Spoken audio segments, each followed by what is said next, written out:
Good morning, I'm Harley Schlanger from the LaRouche Organization with your daily video update for April 26, 2022.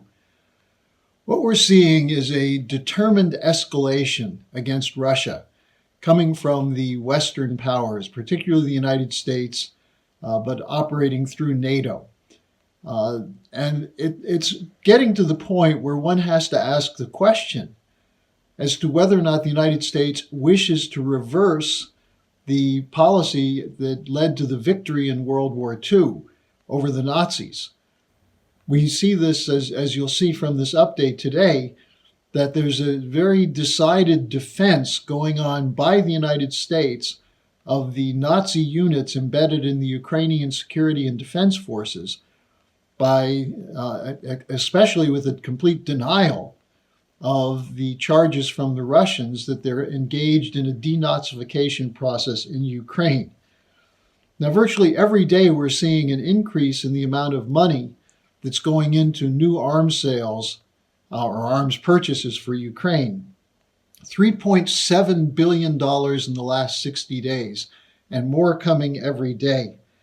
The Secretary of Defense, Lloyd, was in Poland yesterday, and he was there after meetings in Kiev, which he attended with Secretary of State Blinken and also Undersecretary of State Victoria Nuland, who was present at the Maidan Square coup that was carried out in 2014.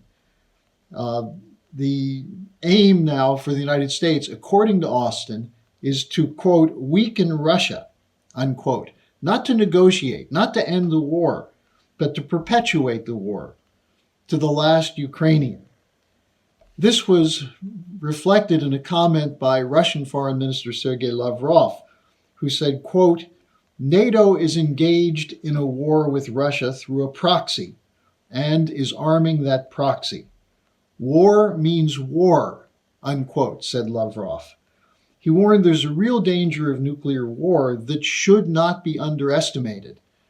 The U.S. immediately said, see, the Russians are once again threatening nuclear war.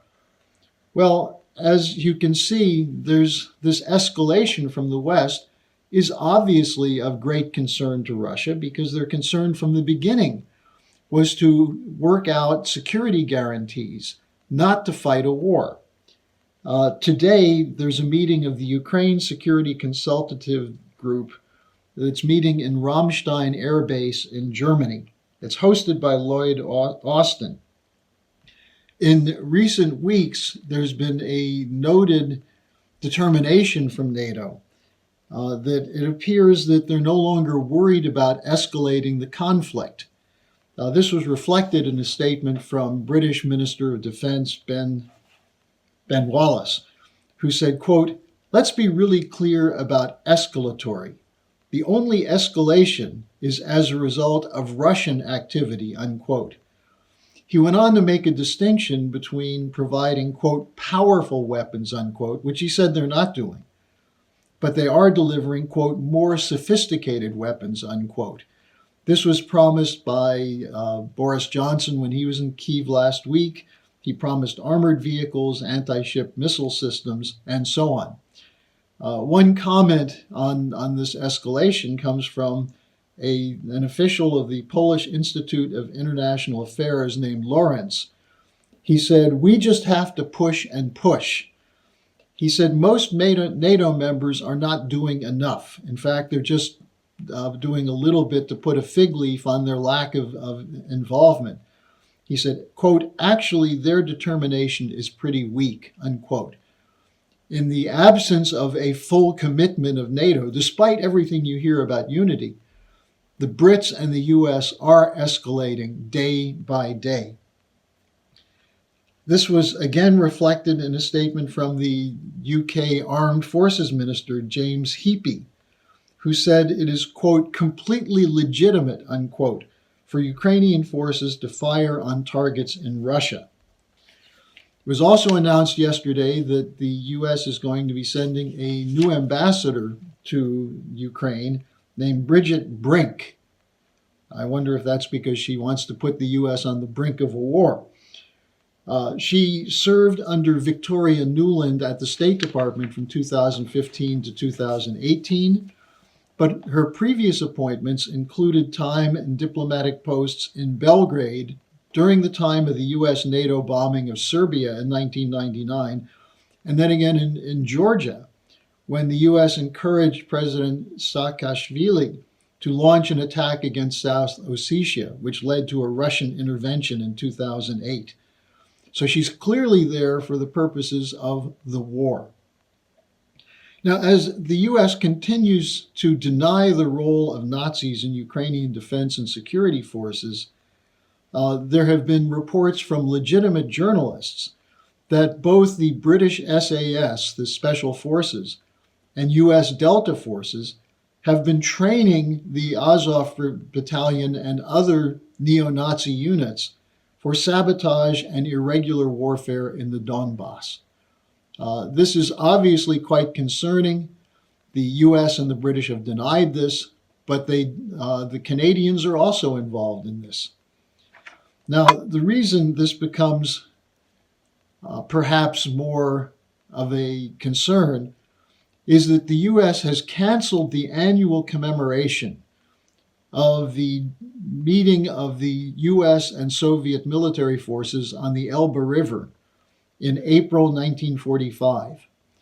This was when the Russians were moving west and the US forces were moving east in the final push to defeat the Nazis. And every year since 1955, there's been a commemoration of the spirit of the Elba, of the collaboration between the US and Soviet forces against fascism, which led to the victory in World War II. Sadly, this year, that has been canceled. There will be no commemoration at Arlington National Cemetery, breaking a tradition that's gone on since 1955. This reflects the escalation of the US, not just against Russia, but in defense of what are clearly fascist forces. And this goes back to the end of World War II, when the US took over the Gehlen networks, the Nazi intelligence networks, and brought them into coordination with NATO. So there's a tradition, a history, that goes back to the Dulles brothers, but that goes back before that, to the 1920s of the US trusts and corporate cartels that put the Nazis in power. So when the Russians expressed their concern about Nazis operating in genocidal warfare against the ethnic Russians in the Donbass, the more the US denies it, the more we see the reality that at least some in the United States government, military, and intelligence are allied with Nazis for the purpose of undermining and defeating the Russian military, but more importantly, to carry out a regime change against President Putin. So keep this in mind next time you hear Blinken say that Putin is making up this whole story about the Nazis in Ukraine. Now, I have to present a personal note that is of also a great sadness for me and for everyone in the LaRouche organization. One of our dear colleagues, Marcia Maluk, passed away on Sunday. Marcia embodied the qualities that Friedrich Schiller described as the beautiful soul, a passion for doing the good, not out of just a sense of duty, but out of that's who she was, a total commitment and devotion to improving the world. Marcia, in particular, adopted the cause of the children of Yemen, who were the targets of a brutal war run by the Saudis with the support of the United States and NATO. And it's notable that the Foreign Ministry of Yemen sent condolences to our organization and to her husband. Marcia gave her full devotion to this fight for the good, and she set an example for all of us. And so I send my condolences to her husband, Doug, and I say, Marcia, rest in peace. You set a wonderful example for all of us. That's my report for today. I'll be back tomorrow.